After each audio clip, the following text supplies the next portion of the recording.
Morning, you guys. Well, what does it take to become a firefighter? Well, you're not looking at one. I don't know if I've got the stuff, but these guys are all hoping to. We've got recruits out here in Mesa at their training facility. We'll see what it takes to get you into the turnouts coming up here in just a couple of minutes. I realize it, but yeah. All right, let's see. Cory's a firefighter today. He's trying to be with the Mesa fire recruits. You got your turnouts on, though. I like that. I know. I look like your 3-year-old son, don't I? Yes, Doesn't Carter have his own turnouts? You sure do. Yeah, well, we're looking at one of the classes of recruits. 14 weeks of training go into making you a firefighter. And, in fact, we're here at the Mesa training facility. They handle departments from all over the valley. We got Casa Grande here today, and let's see, who else are we telling? Tempe, right? We have Tempe and Mesa Fire Recruits. Okay, gotcha. So Jim Barnhart is with us, Captain Jim Barnhart, also Captain Gil Velasquez, and Captain Ken Hall. Now, as you look over this bunch, and look at their, I mean, all handsome faces, and a beautiful face back there roaming around in the red shirt, can you spot a real standout when he's just standing around like these guys? Or do they all look like heroes to you? Well, we judge them on hard work. Ah, there you go. Did you hear that, everybody? Yeah, yeah. Right. Your Facebook pages, they don't count, apparently, because, you know, they've all got great-looking profile pics and so forth. So what's going to be happening here, Gil? What do you got these guys doing today? Well, they have the different evolutions that they're going to be simulating here as they would on the fire ground, and we're just doing it consecutively. We're doing a fire hydrant prop, we have the ladder raise, okay, chainsaw evolutions. Oh my gosh! Everything all right, they'll be doing. Well, Gil, or I'm sorry, Dustin Bowler, you get yourself ready there. Let's step aside and take a lesson, boys. Dustin's going to show you how this whole thing works. You just start whenever you're ready, friend. And go! So, Ken, what's he doing here? What's this like? Right now, he's just simulating pulling a hose off the back of the truck. This is a 5-inch supply line. It takes water to the fire truck. When he gets over here, what he's going to do is flush out the hydrant. He's going to clear all the rocks and make sure those rocks don't end up in the pump system of the fire truck. After he does that, he connects this hose, and he's going to go ahead and supply water to the fire truck. So once he completes that evolution, he'll go down towards the end here, and then he's going to simulate forcing entry to the front of a house. Oh, good. Well, we're going to see somebody knock in a front door here before too long. And again, 14 weeks of making you the finest firefighters in America. They do it right here. Anyway, gee whiz. Hey, don't be wasteful. We live in the desert, Dustin. Anyway, we're coming your way in just a couple of minutes. See you then. Okay, Cory. See you in a bit. All right. Cory is being put through Fire Training Academy, firefighter, for the day. Yeah, morning, Andrea. Here they are. These are your recruits, destined to become the finest firefighters in America. We're out here in Mesa, and we're going to see further what it takes to get you into good shape. But for now, let's all run in slow motion. Everybody with me? Here we go.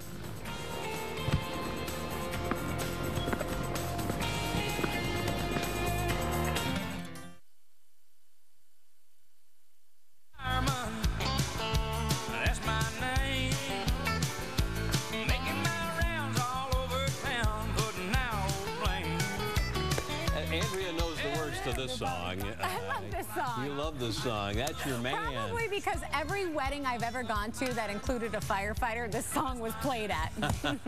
George Strait, the fireman. Well, Cory is a fireman for the day.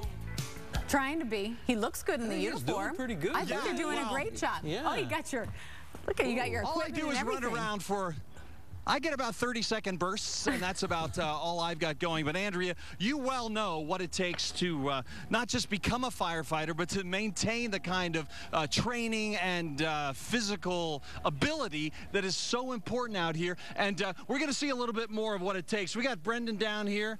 All right, brother. Give us your stuff. We saw this earlier, and Ken, as we're watching Brendan work here, again, this is an empty hose, and that thing still looks heavy. I can't imagine what it's like to be hauling around hoses that are already filled with water. Absolutely. It's, it's very difficult once water gets in it, and that's why we try to set it up on the front end so we don't have to move it once we get water inside a 5-inch hose like. All right, so we're watching him work on the hydrant. Now we've got Langdon over here to our left. All right, he's coming in. Tell me what he's going to be doing now. What Langdon's doing is he's simulating forcing entry into a structure. We got a locked door on a house, and he breaks it in with a sledgehammer. Once he gets in that house, we need to get him inside and search low. Our primary goal when we get to a house fire is to make sure no one's inside. We need to evacuate all those occupants. He's in there crawling low in a dark environment as if there were smoke and fire inside. Oh, there he goes. As he comes out of here, he's going to the next floor. He's going to check and make sure nobody's upstairs in the upstairs bedrooms. Let's follow or in another portion there. So he grabs his tools, the appropriate hose lines, and he makes his way upstairs as fast. You know, it's impressive to think that you're still carrying these axes. It must be one of your most important tools. Cory, absolutely. That's one of the tools we can use on almost anything. We can break in doors, we can cut through walls, and we can force entry to just about any structure with that tool and one other tool we carry on our truck called a Halligan. Well, we love what you guys do, and now you've got a whole bunch of recruits down there, 14 weeks worth. I mean, as you look at a crowd of, I don't know, how many are in a typical class, I should say? Our last few classes have been running about 20 to 28 recruits. How many of those recruits typically are going to make it?